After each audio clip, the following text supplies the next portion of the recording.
Hello, everyone, and welcome to another episode of Seraph Syndrome. I am your DM, Danny, also known as Fungi Fisheye. The latter, which you'll hear, not the latter, the beforer, Danny, Former. you'll hear yelled at me. Shut Oh! up. You'll hear Danny yelled at me a lot. And I'm joined by my two lovely co-hosts. If you guys would like to say hi. Hello, I'm Noelle. I play Stella Starweaver. Hi, I'm Tiny and I play Akia Selene. And on the last session of Seraph Syndrome, our party traveled the innards of the hunter's home, walking through the dusty and worn down cabin. Most treaded as respectfully and intrusively as they could.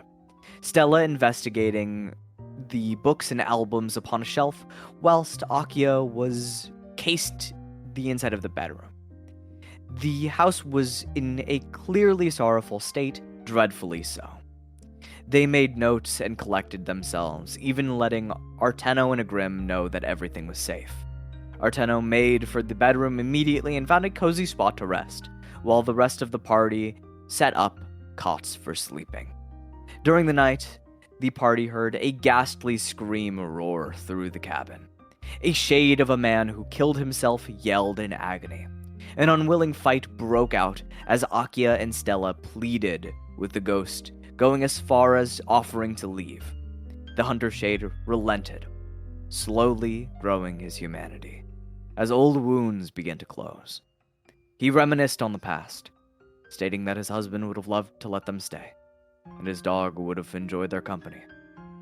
He expressed his hate for the silence of his old home, and that he was the one who caused this silence, even if the Seraph Syndrome was the one that forced his hand. He faded away, being comforted by Akia, while Stella was comforting Akia herself. As he faded away, Arteno poked his head out to check on the safety of everyone, awkwardly, but retreated into the room since he had no idea of the heartbreaking events. As we pan back into the scene, the sound of dusk sings within the outer skies. Moonlight peels into the cabin. Blue shimmering light catches on all of the dust that has been kicked up from your scuffle with the ghost. Igrim, who has his sword plunged into the planks of the cabin's floor, begins to pull it outwards and sheath it.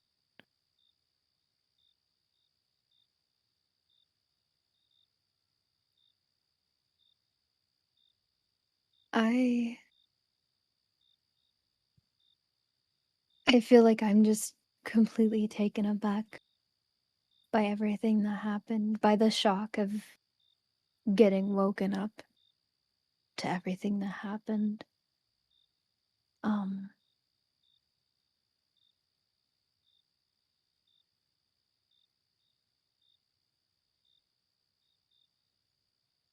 I feel a weight on my chest as I kind of just stand there wordlessly.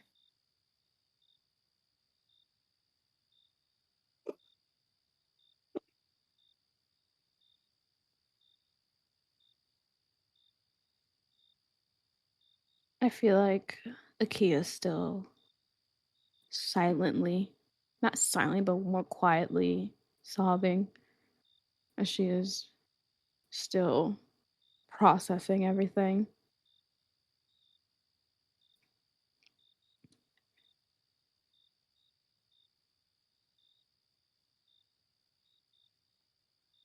Just clutching on the floor. You can see her nails kind of made scratches marks on the hardwood floor. Her grip is she's gripping her hand so hard, it's starting to like bleed a little bit in her palms. I'd say at that point, Igrim, with his sword sheathed, would put a hand on both of your heads and just pat it gently. And at Oh, that point, he would go outside again. You hear the door creak open, And silently, he leaves through the front, closing the door gently behind him. It's currently still nighttime, right? Oh, yeah. You guys were woken up in the dead of night. Like, Hmm. not too soon after you fell asleep, I would say.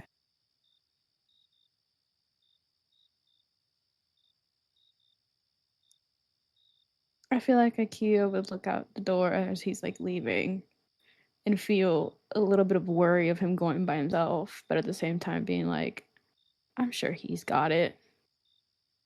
And just like trying to compose herself and like wiping her away her tears. And just like getting the blood on her palms, just wiping them away. Yeah, I try to heal Akia's palms. Absolutely. With the gentlest of healing magic, one that wouldn't even dent your spell slots, you cure the small scrapes from the clenched hands.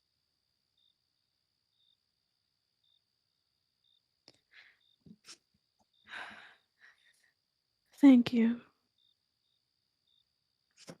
Of course. Mm-hmm. He's found peace now. And I give her a small smile.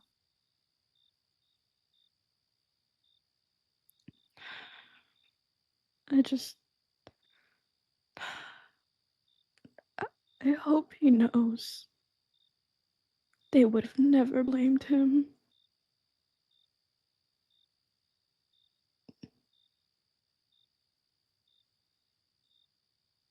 I'm sure wherever they are, they'll let him know.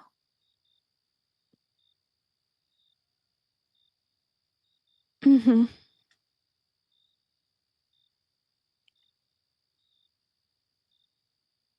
And I hold my hands out to help her from the floor. Her hand's still shaking up a little bit. She gently grabs her hands as she's helping her get up. I do have to say, in the background, Gully is currently piece by piece taking apart the skeleton and laying it to rest in the garden.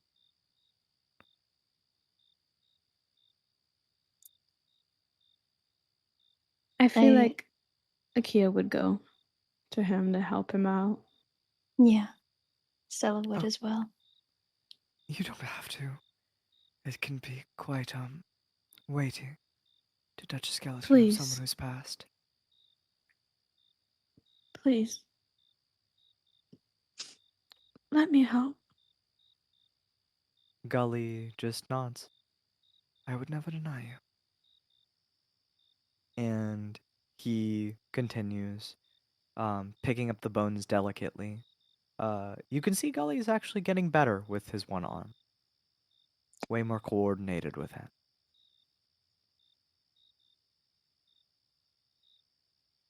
And I'd say piece by piece, it doesn't take you guys very long to lower this skeletal figure into a grave that Gully has used magic to hollow out.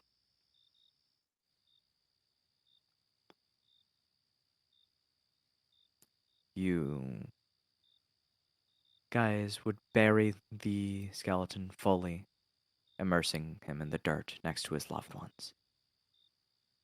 And Gully performs a small prayer, a small funerary procession. And as that finishes, the moonlight still hangs in the sky, darkness flooding overhead. Is there anything you guys want to do for the rest of the night?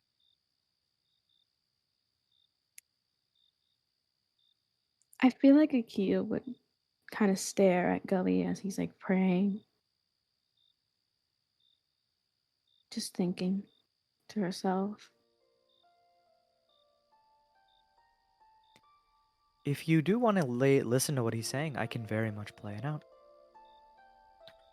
Yes. As moonlight shimmers overhead, you see it catches delicately on his white strands of hair, reflecting them with a cool blue light. He holds his hands together. He stands over the clumped dirt, and you hear him gently, in the softest of voices, one that brings comfort. He goes, Dear Carunia, take this dearly departed soul, one who has lingered for far too long. Ferry him across your moonlit rivers, over to Othug's grand gates. May Othug find him a spot within those golden fields, and his soul finds its way right next to the ones he loves. Please grant him that one comfort in a world that we don't know comfort in. Thank you. and you see he takes his clenched fist over to the top of his head and just presses his forehead against his fist. As he presses his forehead, he, almost with his thumb, draws the symbol of a streaming river down his face.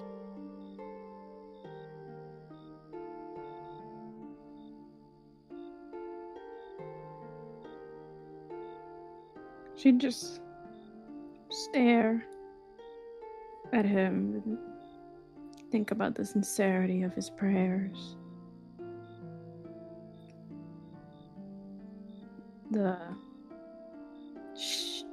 How it feels so honest and hopeful.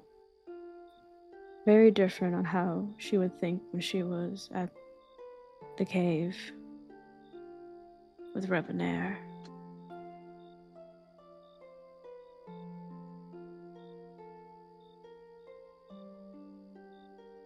I feel like with that, she would just quietly walk away and go back inside the cabin. You Lost walk in gently thought. upwards, lost in thought.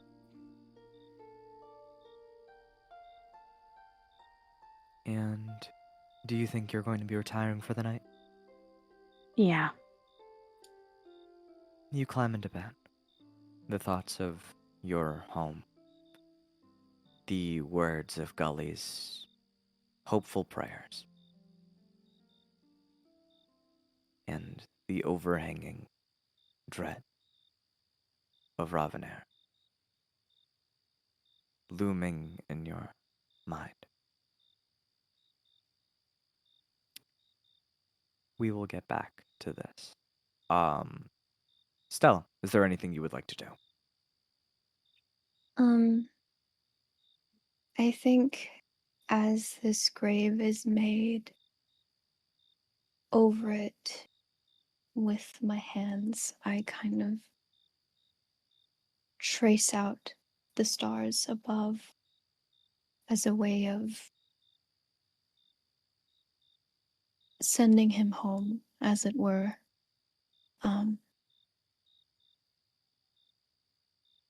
As I do this, I think about the things he said, and I think about my own family and the time that's passing that I'm not there for. And I think tears start to well up in my eyes, but I'm trying to hold them back.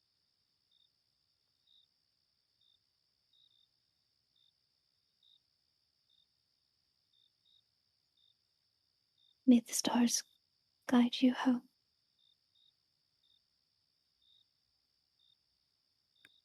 Gully would just pat your shoulder gently.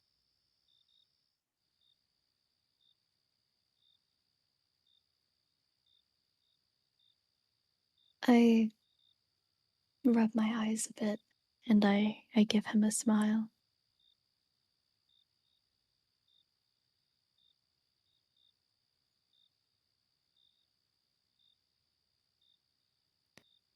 I'd say it's time for a good rest. I think. Yes, I agree.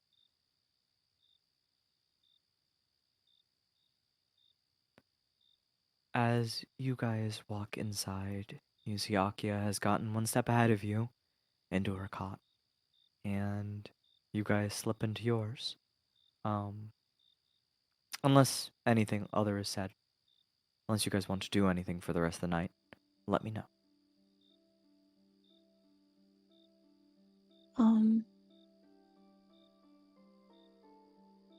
I think Stella would probably have a bit of a hard time falling asleep. And I think as the silence and the sensation of just being by yourself kicks in, I think tears kind of streak down her face a bit as she lays down in her cot. But I think eventually she's able to just fall asleep. Of course. Akia, would you like to roll me a wisdom saving throw? What are you cooking up, you foul beast? Come on, mama. Okay, 15. That's not bad. 15, I would say that is a success. Yes! As you lay there, Akia, you find a semblance of rest. You find a little bit of peace in the daunting silence that has been looming over you. You find just enough peace to fall asleep for the rest of the night without incident. And I would say, as the night proceeds as it does, Stella, obviously, you would be waking up after 4 hours of sleep. Mm-hmm. Unless you choose to get more. No, I think I would just get up and I would just head outside. My eyes a bit puffy. As you head outside with puffy eyes, you creak open the door gently, not enough to let anyone wake up. And you would see Igrim sitting on the porch, his back facing towards you. The vines and flora that has grown above the porch, blocking the top half of him. But you see his helm lays sitting by his side. Oh.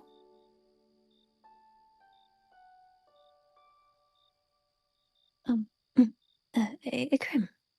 Hello?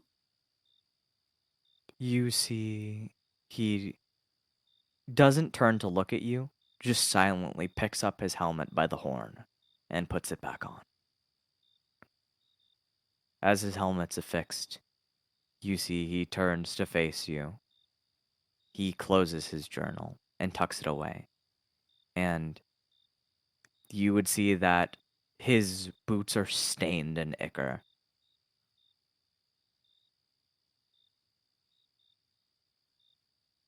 I assume you had a bit of a tussle while you were out here. He nods.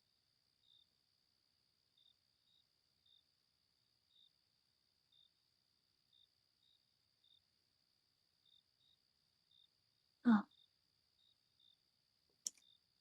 I see him putting away the journal and I just kind of go like, though I feel like my chance might be gone now, I do hope to learn more about you. Igrim.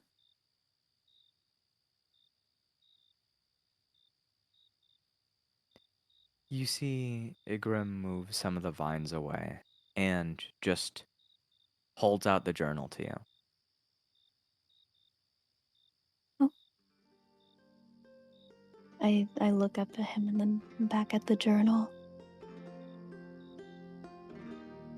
And I just gently take it.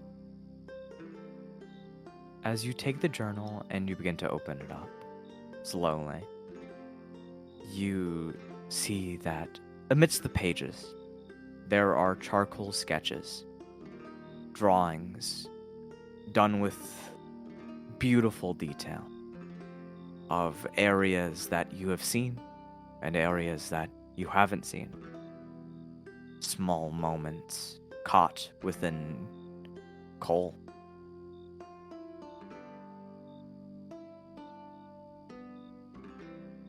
I flip through these pages and lightly trace the paper with my fingers.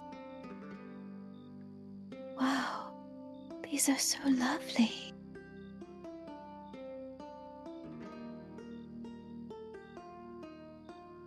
He just reaches back for the journal.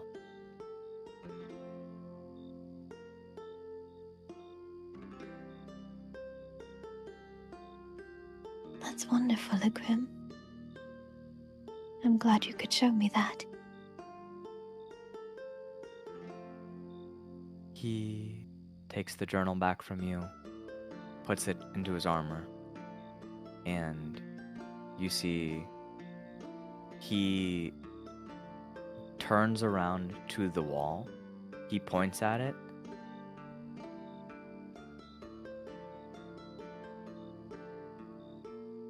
Do you turn to the wall of the cabin? Yeah. You just see as he pulls out a charcoal pencil and then writes honesty and then walks inside.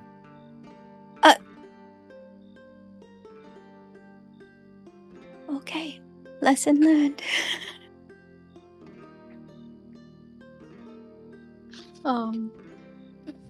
I just God, I love just him. slowly turn back and I just sit down and kind of look up towards the sky. You see that starry night looming above. It's beautiful. A twisting mirage of infinite colors, bright lights speckling. The warm flame of distant stars travel so far to meet your eyes.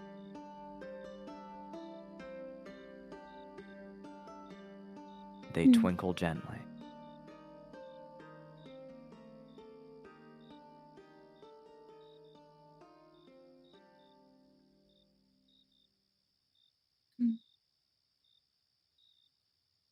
I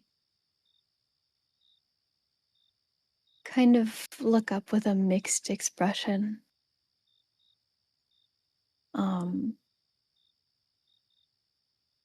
Still kind of dwelling on the events of the night, while also thinking about those drawings, those moments of time caught still on paper.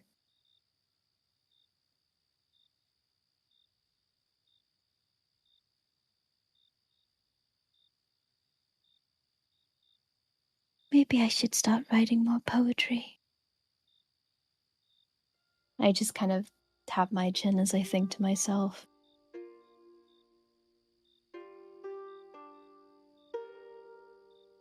Maybe something to ease my mind.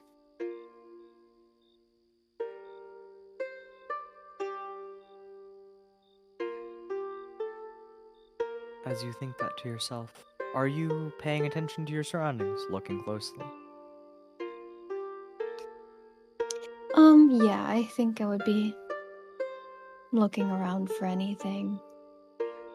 All right, roll me a perception check.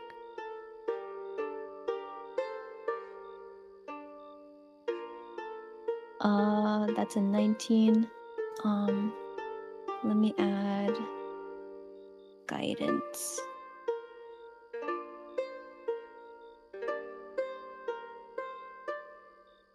You got this. 1d4. Oh! Ooh. So that's That's a a that's a- 23. Jesus. Yeah. With a 23, you definitely aren't seeing anything of note.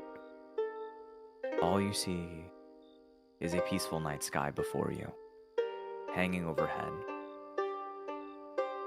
You do notice that there seems to be fragments of when angels break up, the seraphs break up.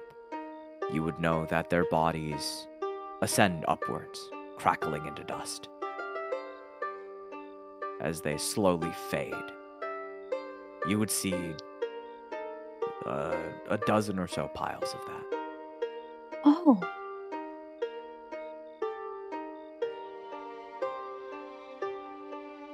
How long does it usually take for them to fully dissipate? Some of them can take a matter of moments, but others can take a slightly longer time, 30 minutes max. That must have been a very recent battle then.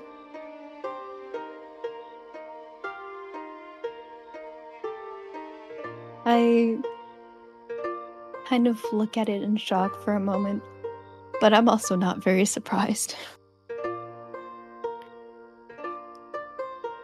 As you think that to yourself, the memory of a Grim crushing a rabbit with his foot pops into head.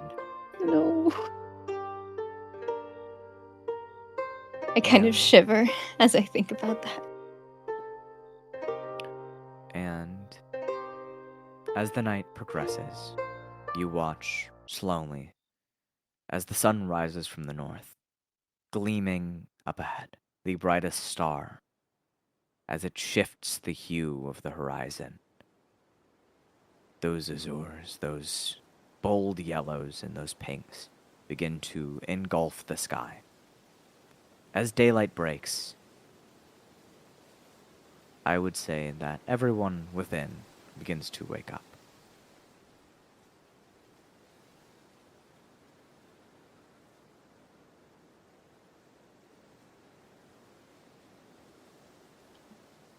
I feel like Akia slowly wakes up, rubbing her eyes. You can see her eyes puffy and still a little red from crying last night. She kind of just looks around the cabin. You see that a Grim has created an entire tent within the innards of the cabin. Damn. Okay, Graham. Just like you see the kitchen table is moved out of the way, and he just put a tent down Oh. inside. My god. He's gotta do what he's gotta do, I guess. He's a man of resources. Yep. I feel like she'd just stare a little bit dumbfounded at just the tent there. Just like, huh?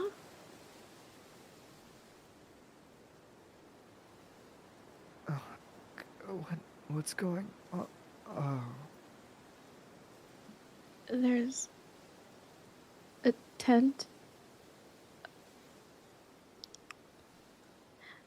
I'm guessing that's Grim's doing. It must be. I think perhaps not to show his face.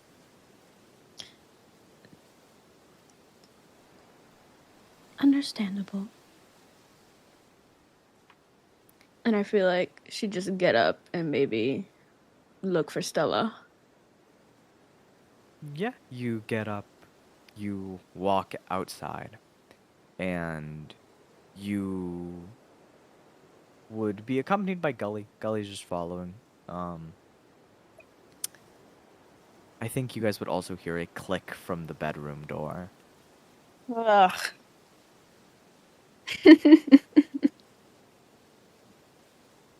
The groan.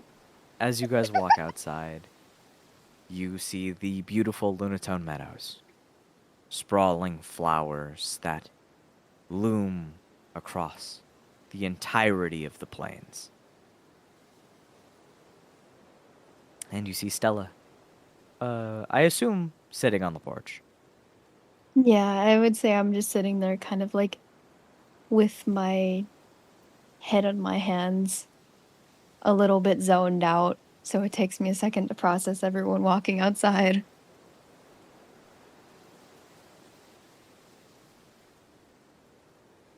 Akia would just sigh and then just be like, ah,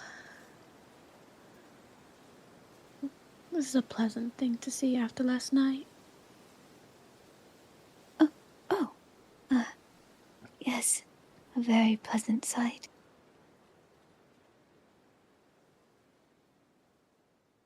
I hope you all had a sufficient rest. I did, surprisingly. I hope you did. Oh, I'm glad to hear it. Yes, I did as well. Good. I had a pretty good rest as well. Good. I'm glad. We have a long journey ahead of us.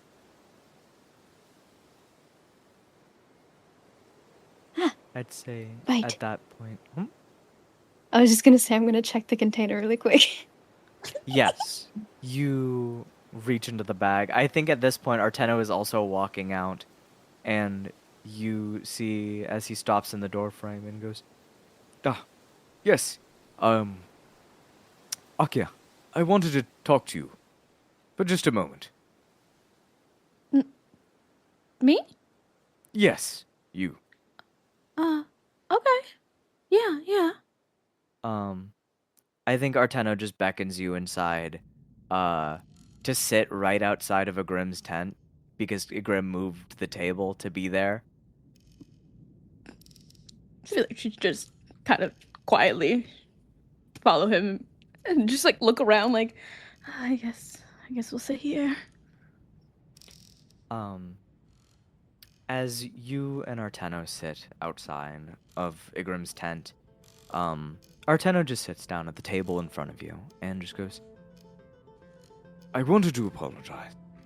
I woke up in the middle of all of that, and my mind wasn't in the right place, and I realized that if you were crying, there was absolutely a reason that you were crying. I shouldn't blame it on me not being right of mind. So I wanted to question if it was okay with you. If you could allow me to hear the ongoings of last night. Oh.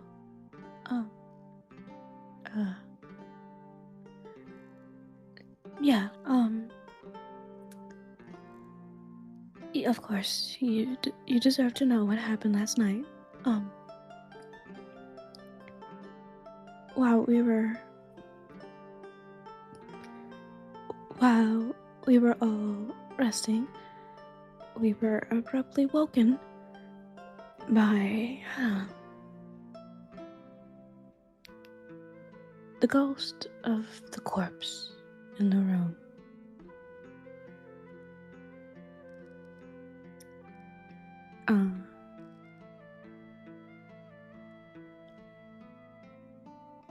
He was in distress, in pain,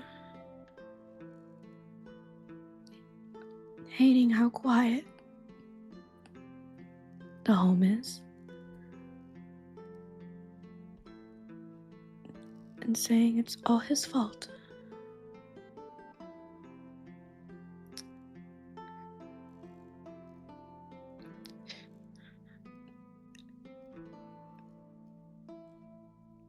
I think Arteno stops you for a second. He sees you getting a little choked up, explaining. He just puts a hand on your shoulder. Oh. You do not need to revisit those pained memories or the pained retelling of pained memories.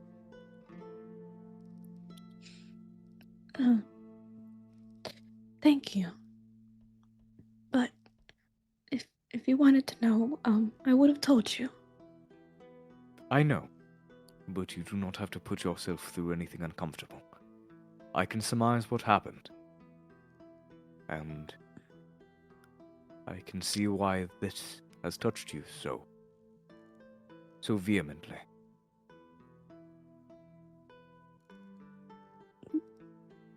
Yeah. Thank you. I am just sorry for the way I reacted before. It was unbecoming of a man like me. No worries. You didn't know. You were abruptly woken, and you didn't know what was happening. But thank you for your apology. It is the least I Arteno. can do.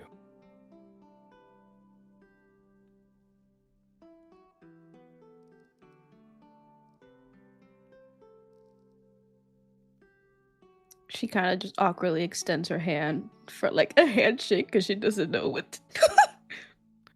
Arteno just shakes your hand. He, with a much larger hand, grips yours. And he squeezes your palm. Not too hard, just firm.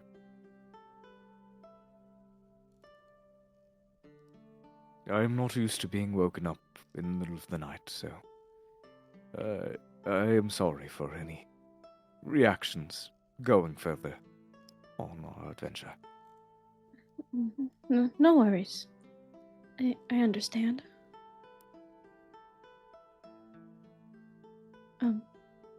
Did you at least sleep well after? Oh, like a baby. I slept very well.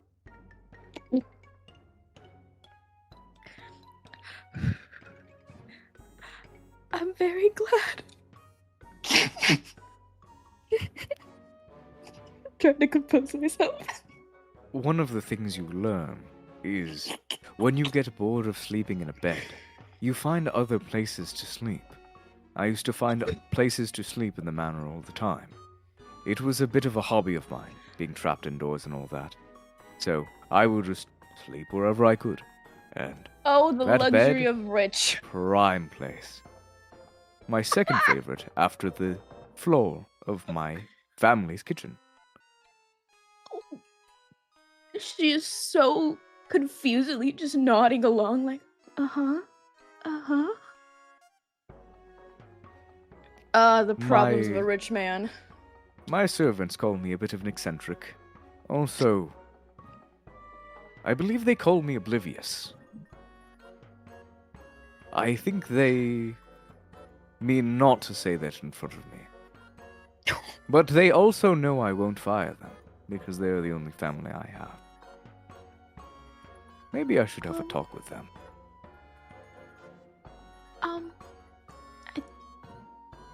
I think they mean well. I sure hope so. I mean, you did say you haven't been out in the world a lot, so, by definition, it makes sense. Very sheltered, until I started breaking out, which was a recent endeavor. It's very sheltered too. And there's another thing we can get along with. I'm sort of learning things as well as you are.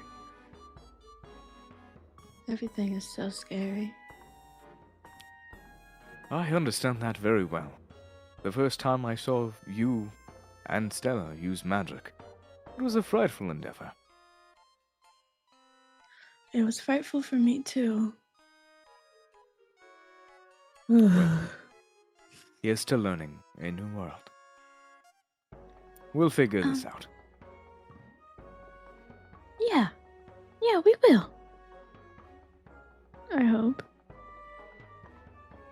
And while you guys are having this conversation as well, Stella, you're checking the vial with Gully.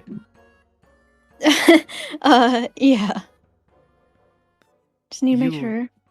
Reach into the bag and pull out the vial, the container, and Gully just goes, "Oh, this."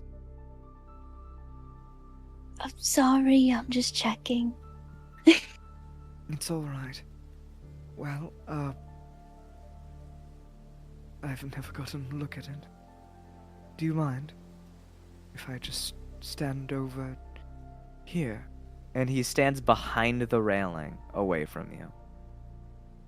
Of course, go ahead. Make sure not to stare at it directly for too long. You don't have to tell me twice. Alright, nice. I swear, the moment I entered the Bloodletters and started traveling out, a lot of people pulled me to the side and said, definitely don't look at that. Or go near that. And I'm truly surprised you have found the courage. I hope it's courage to look within there.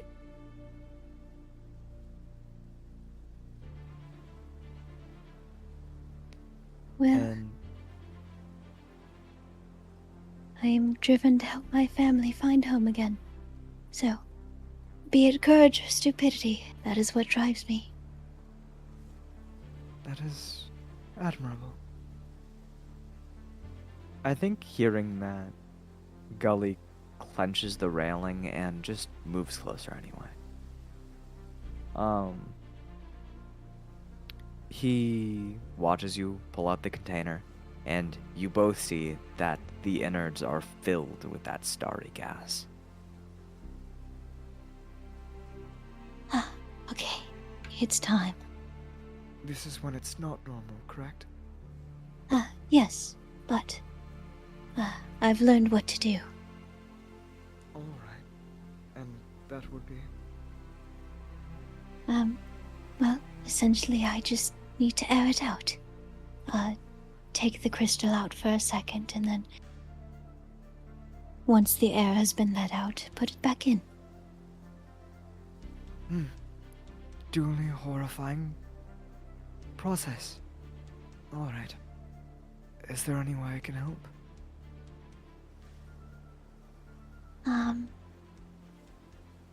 If you would want to hold the container, that could be helpful, but I'm not sure if you would want to do that. You see Gully does the speed face of my mom is homeless, and you just see he closes his eyes and like really sucks in his lips. Yeah, I'll hold the container. Are you sure? Yep, I'm not being forced to. Just... testing something, I guess. Well, alright, thank you. Trust me, I think I'm handling the more dangerous part. Great. Gully, I think at that point, would cast Mage Hand and use the other hand to hold both sides of the container. Alright. I summon my own mage hand, and I just kind of get ready.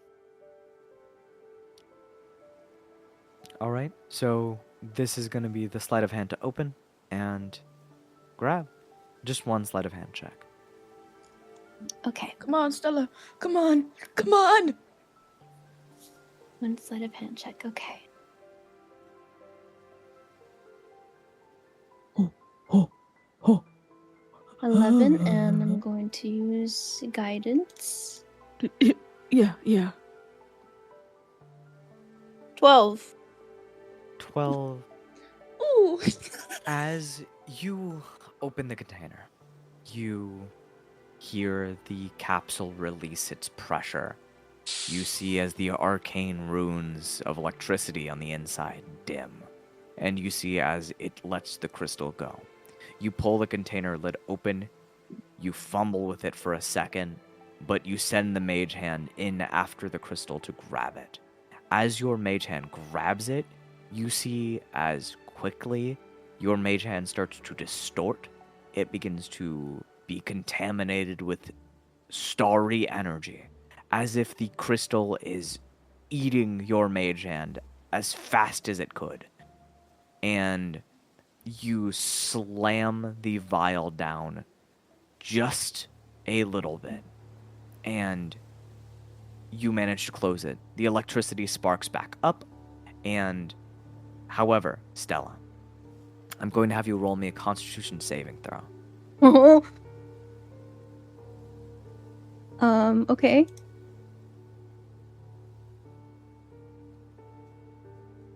Constitution saving throw? You can roll me a Constitution saving throw or a Dexterity saving throw. I'll let you pick. Okay. You know what? I'll give you a third option also. Your how spellcasting merciful. modifier is Wisdom, right? Yes. I will let you do Wisdom as well. Okay. Oh, how gracious he is. Danny, we love you. Thank you. Thank you, sir. Thank you. Oh God. 11. Ah! With an 11, you try to unsummon your mage hand as fast as you can. But the magic completely corrupts it. As your magic corrodes with that starry energy, it doesn't look too much different. You feel as if your weave, your very arcane soul, the ley lines that run through your blood, allowing you to puppeteer this magic, slowly get infected with this starry disease. You feel a change within you.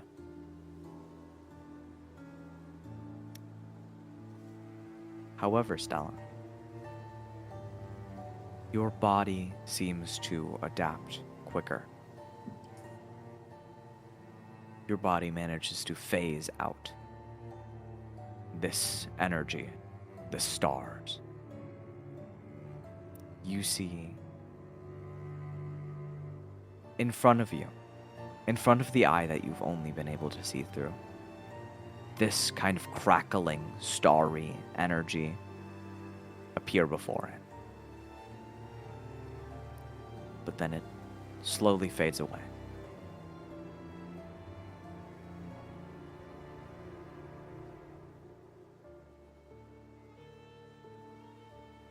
And then you see as the star streak begins to orbit. And as it orbits, the crystals on it gleam with starry energy.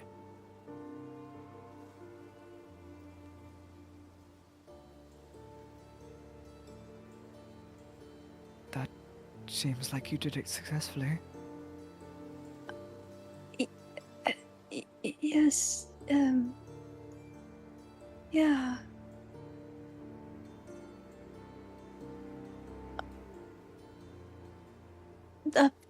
Thank you. Thank you so much. No problem. Are you okay?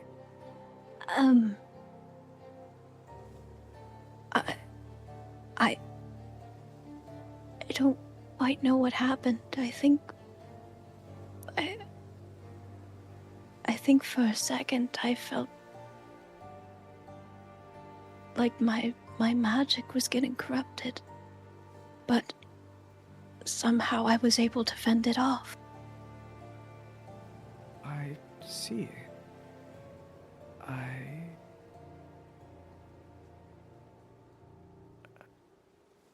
I don't know what to say.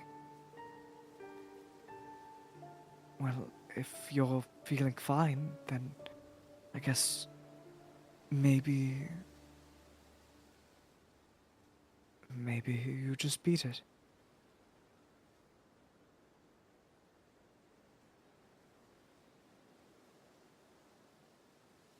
I think back to the sight we saw with the rabbit.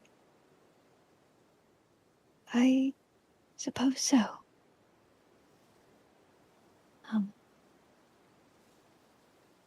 All's well that ends well, I guess.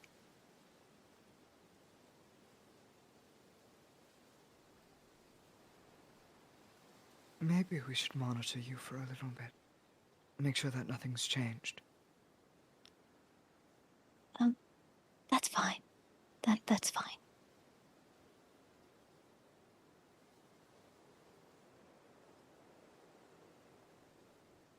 But, hopefully I should be alright.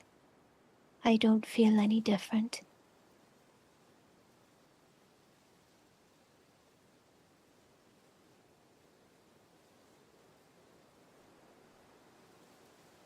So, what now? What would you like to do?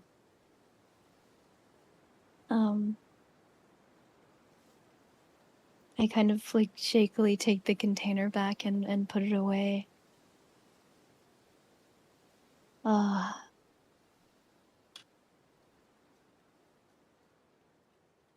I just let out a deep exhale.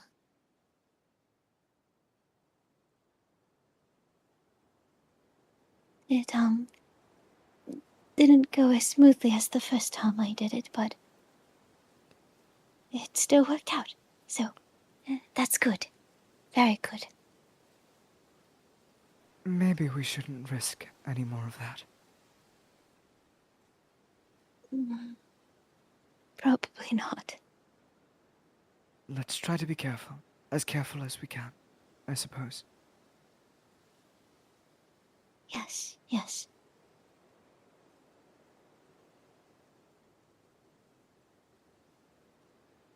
I appreciate your help. It's no problem. It's a fascinating thing, it is. Well, despite how dangerous it is as well. Yeah, I'd be inclined to agree with you if my heart wasn't thrumming out of my chest. Oh, are you okay? I'm fine. That is just truly something that I feel like we should not be messing with. I don't know how many close calls you can take, Stella. But if this is your path, do what you may. He rubs the back of his head, and I think at that point he would walk back into the cabin. I follow along with him, kind of contemplating what he said. And I'd say at that point, Igrim is up. He has cleaned up his tent. And Akia, what do you want to do?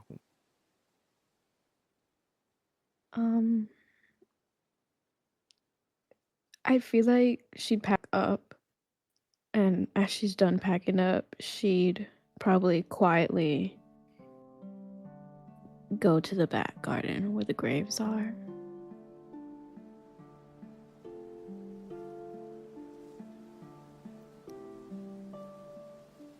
And kind of kneel down in front of the one they buried last night and just stare for a bit. You stare down at the grave. You see this forgotten tradition. You kneel down and stare.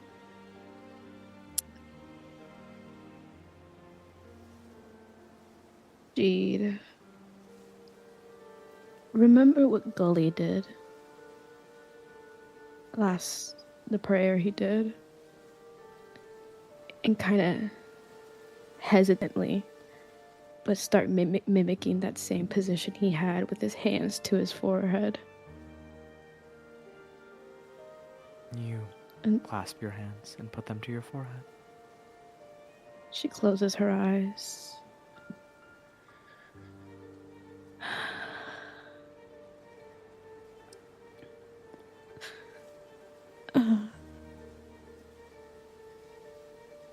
Calrunia.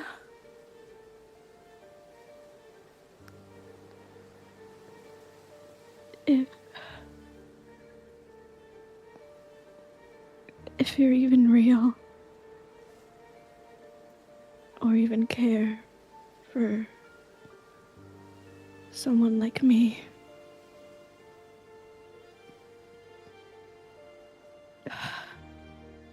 just listen to me this one time. Please.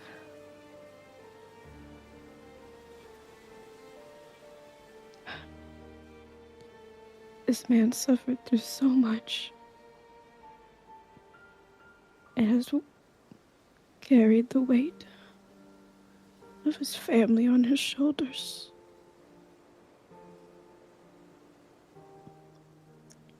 He doesn't deserve to go thinking it's all his fault.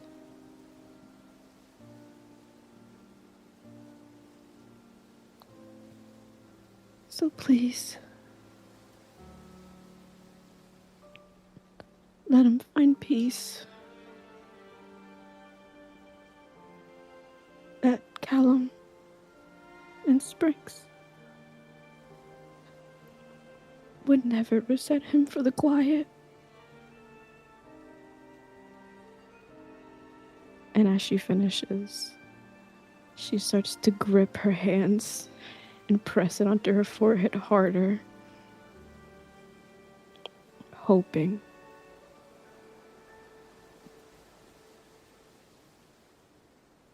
If she even listened.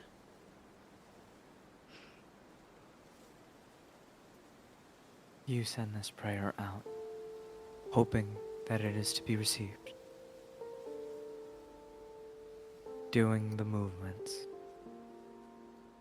that your mother has done for years after year. The movement that Gully did last night. You feel not an ethereal comfort, but one that feels like you've just let something off your chest.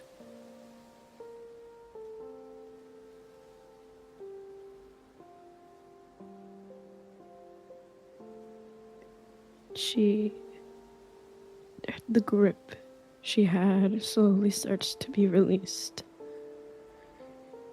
And instead of having her hands to her forehead, she brings them down to her chest and kind of just stares off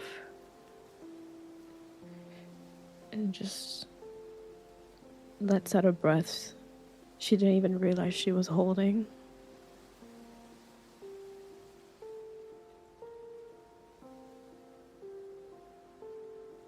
And slowly gets up and walks back into the house.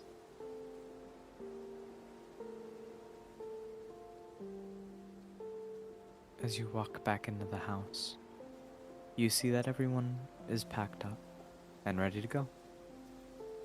If there isn't anything anyone else wants to do, let me know.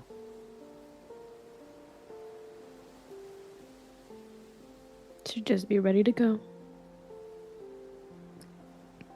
Yeah, I think that's all.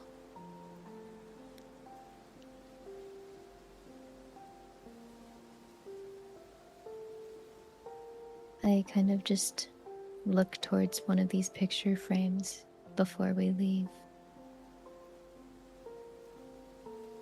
Only hoping that they are in peace.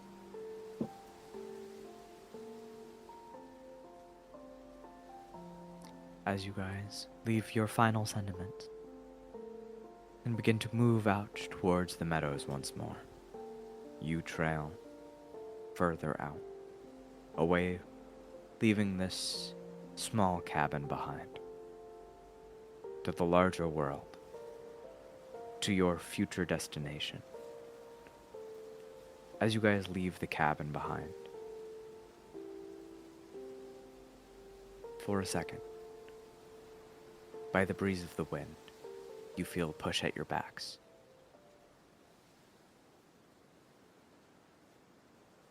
And as that wind continues to trail, you continue onwards. The howling winds of the meadow, the decadent flowers being tussled by the wind, their petals being thrown around. You see they catch the light, glimmering like prismatic gems hung within the air. And you continue to move. The journey continues. As you guys walk, this is a fresh day. I'd say you guys continue walking for hours at end. If there's anything you guys want to do along your journey forward, let me know.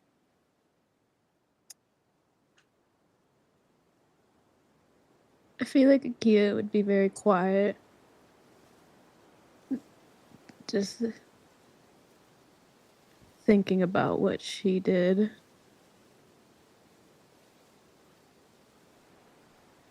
Thinking it felt right. But not knowing how to go about it.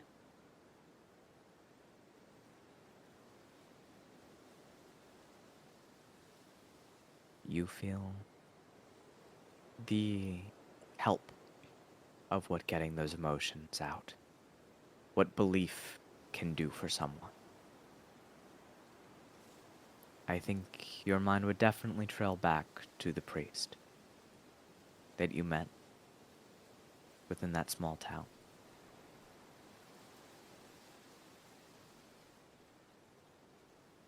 As you feel that comfort, I think you slowly begin to unravel your feelings on that as you continue forward.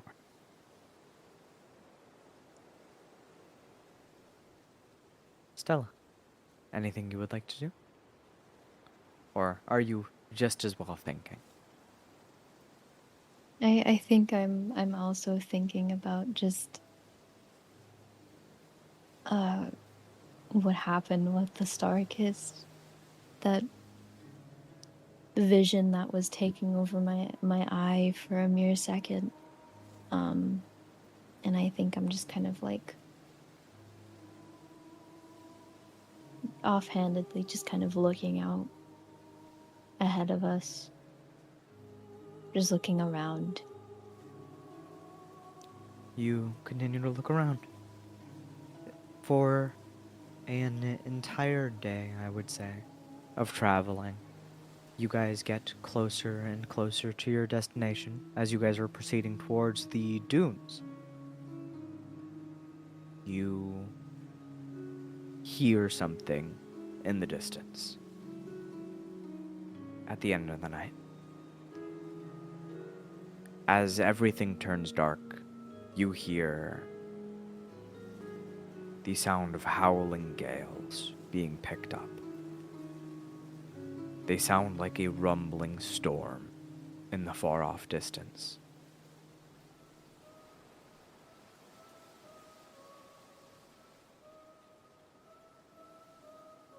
Can we see anything in the distance that might be causing that sound?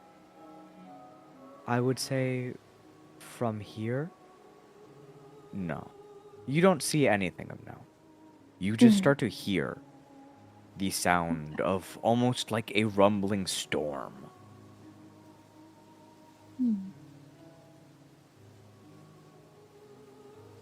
It's around the direction that you guys are traveling in. Oh, what is that?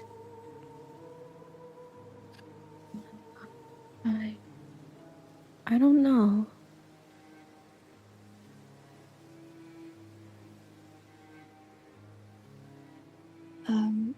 Is it safe to be continuing forward? I wouldn't know. It could just be bad weather. I'm sure we're going to be okay. It sounds far off in the distance anyway.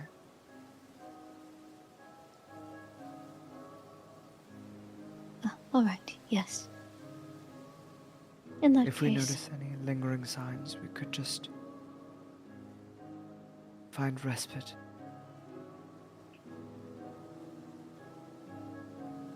Yeah, that sounds good. Yes.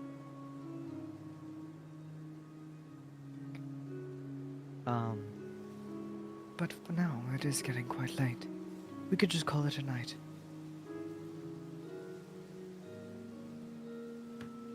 I think that's a good idea. Akia just nods along. You guys set up camp. You find a peaceful spot in the meadow. I would say, like, you find some spot that is easy enough to rest in. And you guys can get a long rest. Yeah! Yay! Oh, The sound lovely. of the howling gales seems to be looming closer the next day. But the sky isn't darkened. You can't see anything as morning comes.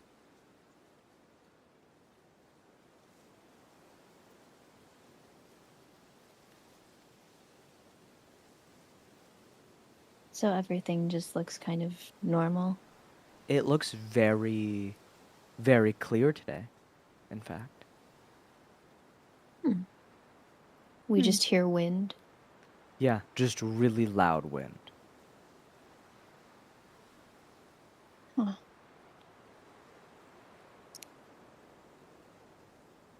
Can I just search around? Like, look above at the skies above. Yeah. Roll me a perception check. If Stella's I helping, you will. can have advantage. Yeah, Or I you can let think. Stella do it. Yeah, you I think. Yeah, I think I kind of think back to like all of my days of just traveling around and trying to figure out how to best approach this. If it's anything to be cautious Yeah. about. I'm not that perceptive. So yeah. I am Ooh. today. Ooh, Is that with I guess in I advantage? that am. case. Yeah, that is with advantage. Alright, I you guess I can am also give today. Akia guidance. Yes. Yeah. She ain't that perceptive all the Plus time, but once in a 4. while she slays, okay? Wait, should I roll the +4 or? No, Unexpected is Akia already can gone. roll the +4. Okay, you Akia, roll the roll a +4. +4. Or roll a d4. Because Stella gives you a blessing. 1. Okay. So Well, an 18. I'll take it. Hey, it's good. A win is a win. A win is a win. You see, you haven't seen this right now because it's a little bit out of your view. But as you guys look around, as you see the sun cast a shade not too far from you, you use your eyes to adjust to the brightness of the morning light, and you see a heaving structure of wood and metal glide through the sky. You see metallic pipes hanging from its back rudder, and they feed into the sides of the ship. Gigantic chains connect these structures together. You see there are multiple airships that are connected by these chains. Oh. You see they are moving about the sky. You hear wood creaking. You hear the sound of howling winds. And you feel that this is where the sensation of the winds above come from. The ones that have been blowing through the fields. Pardon me? It's airships. Okay. It's a series of 4 large airships connected by chains that are so colossal that they are visible from here. How large are we talking? Wait a minute. How large are we talking? This is gargantuan. What the fuck? I feel like Hey. I might have seen these at least once. Clutching Maybe? my pearls. Pardon me? Unless I this feel is a new development in the world. Akia just like freezes up and then just goes, "What is that? Guys?" Stella, do you want to roll me a history check? Yes, please. Gully will also roll one. Alan, we are so fucked. That's a dirty 20. Oh, I love Dirty you. 20. Oh my Mwah. god. I mean, I had guidance. We're making out. Oh, we're making out heavy. That's a 24. Oh, heavy. Gully only got 11. So yeah, Stella knows. Stella, you have seen these before. You know exactly what they are. These are dwarven arcs. These are ships that dwarves use, airships that dwarves use, to ferry themselves across the lands. This is their method of surviving the Seraph syndrome. And something that you've known about of dwarven arcs. And I'd say, in time with you realizing this, you begin to hear it.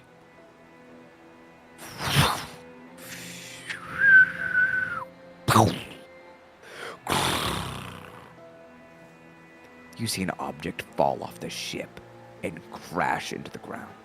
You see it as it explodes and heaving dust billows around about 40 feet ahead of you. Oh. Stella, you would know instantly what that is. Let's turn That around, is guys. a dwarven person that was close to seraphizing. Oh! Nuh-uh. Oh, no. Everyone be careful. What? These What? airships. They drop people that are close to seraphizing.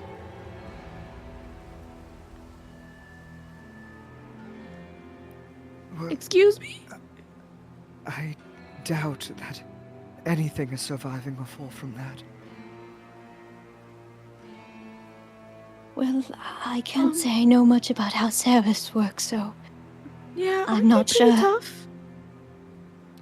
Here, me and Grim can check it out. Please be careful. yes, please. Igrim gives a thumbs up. Thank you. She gives a thumbs up back. It's a little shaky. Igrim and Gully walk towards the billowing smoke plume. You would hear a few more cracks as they travel further along, and you see periodically a small amount of bodies are flung off the airships. You see 80 feet to the right.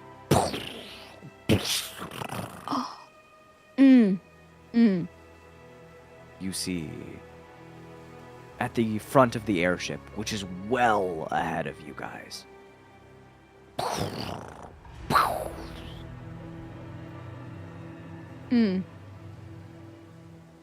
Great.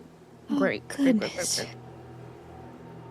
Igrim just gives a thumbs up from over in the smoke, and you can see that. And you see as Gully just kind of is standing there with his mouth, like, covered by his own hand.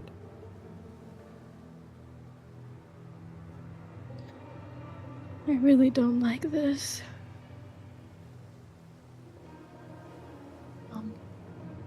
It seems all right, though. It must be safe to approach. I feel like Akia looks around for Arteno to make sure he's close to them. Arteno is currently ducking right in front of the camping site. You see he's holding one of the pots above his head and the other across his shoulder. Ah. It's all right, Arteno. You feel safe with If those? you insist. What on good gods is that? Not me, buddy. Stella?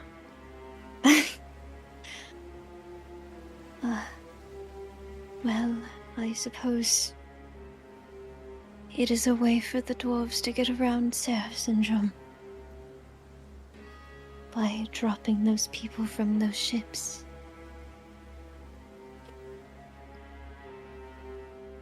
Akin to the system we have within the gutter towns, I see. Essentially, yes.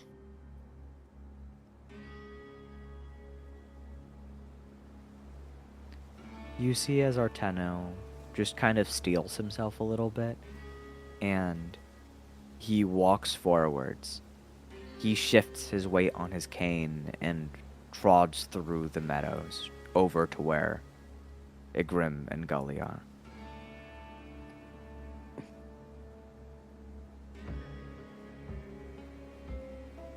Alright, I proceed ahead. Yeah, I feel like she just follow along. Grabbing on Pancake for comfort. You squeeze on Pancake. Peh. You hear him gently let out his peh. I love him. And Stressed you away. guys continue forwards. After a bit of walking, doesn't take that long, you guys see it. You see the thud, the crater.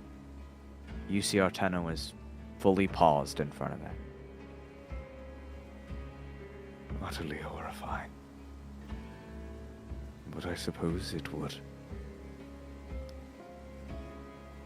not feel like anything at the end. Truly, a fall from there would be an instant demise.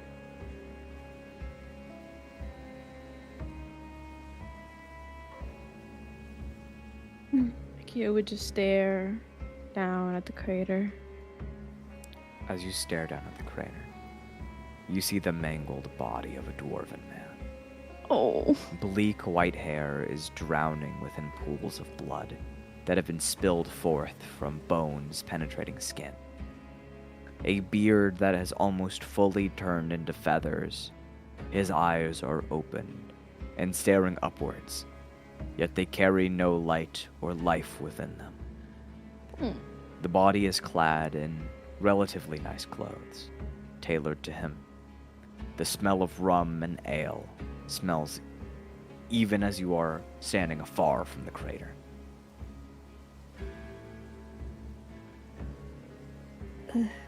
I think I turn away very quickly after taking a look, and I just go, what an unfortunate thing this world has created.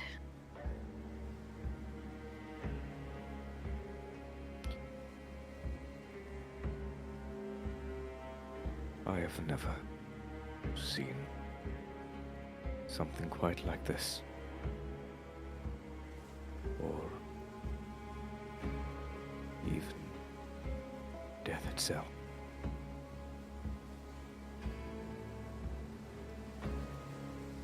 I've seen it before. But it never gets easy.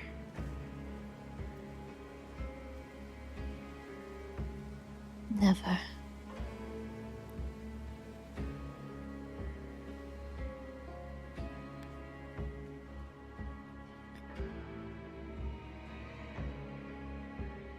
Igrim just holds his hand out and then just points towards the campsite, and then he does a little like roll up motion as if he's asking you guys to pack up camp. All right. Yeah, right. I feel like we'd proceed to go pack up camp. Yeah, I'm turning away from that as fast as possible. You guys turn away, Gully following you guys very quickly. You see Arteno stares down into the pit.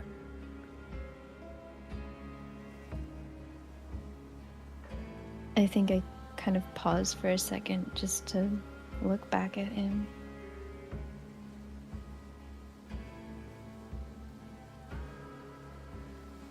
He stares down, his coat moving within the wind, his hair trailing behind him.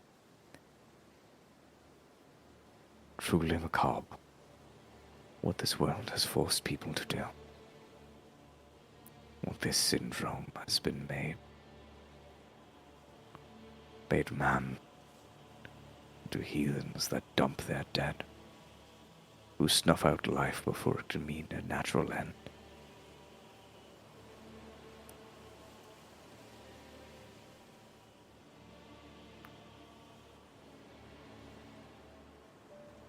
I do hope these rumors shall not only remain rumors.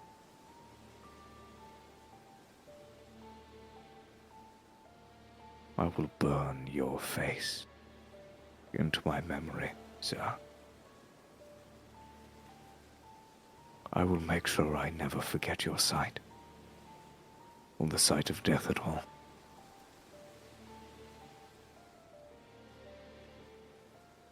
If this is what I need to do to make sure the world is better, then I will.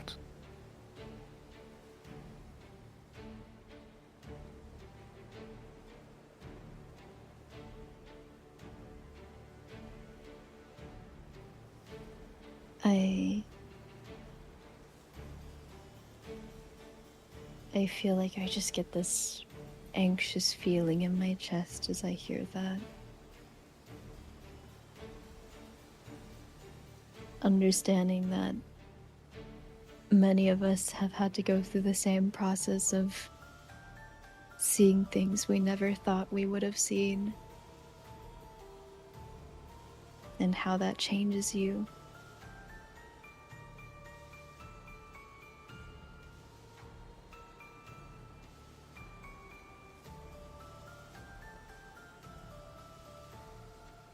I think I let Arteno have this moment, but I kind of stay nearby just to make sure he's okay.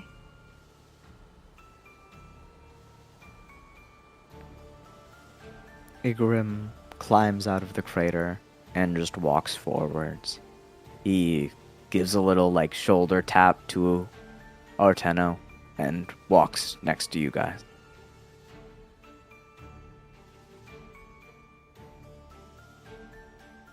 All right, just pack up. You guys pack up, clean up, and make sure that you have left no remnants in your camp. As you guys finish cleaning, it takes about 10 minutes, and you still see that Arteno is standing before that crater.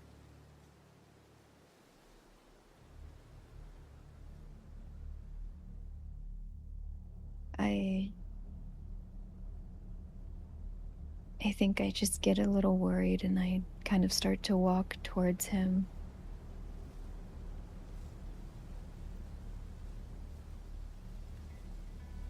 You walk towards him, and he's just staring down. Do you look at him from the side? Yeah, I think I look at him from the side and I just go, Arteno? You see his strengthened face. One that is chiseled, yet pampered. It's starting to show signs of not being able to take care of himself as much as he would. When you saw him before, his beard was tamed. It was more like a light shave. Now there's a few more hairs there, out of place. His brows are furrowed, and he stares down at the body. I am fine, Stella. This is the first time I've ever encountered death, as of such. And it makes me remember the truly deplorable people that have led the gutter town till now.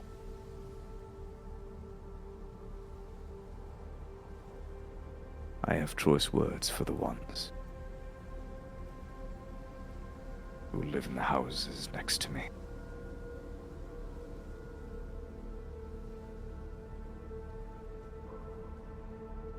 And you see as Arteno turns around. That isn't science. That is maddening. I am fine. I just never want to forget what I saw, because I will no longer look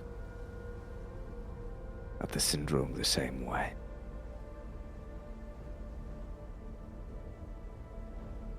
And if Ravenair, if those rumors are true, if that man has created a syndrome,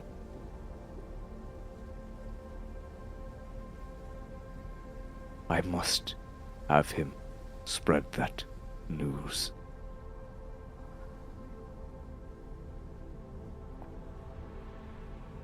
Then maybe the world can finally relax. Then maybe people wouldn't have to die. As such. No matter how painless we assure ourselves that is. I can only imagine the fear that would cause. Mother and father had to go through the same thing. And you see he is clenching his cane so hard that you see the porcelain on top cracks. And as you see that happen, I think that is where we will end today's session.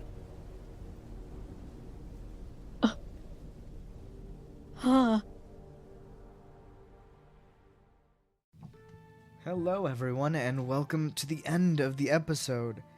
I hope you enjoyed. I hope you new listeners are really enjoying the podcast so far. And if you've gotten this far, I hope you've rated it 5 stars. I think I've been doing a 5-star job, I hope. Thank you again for listening.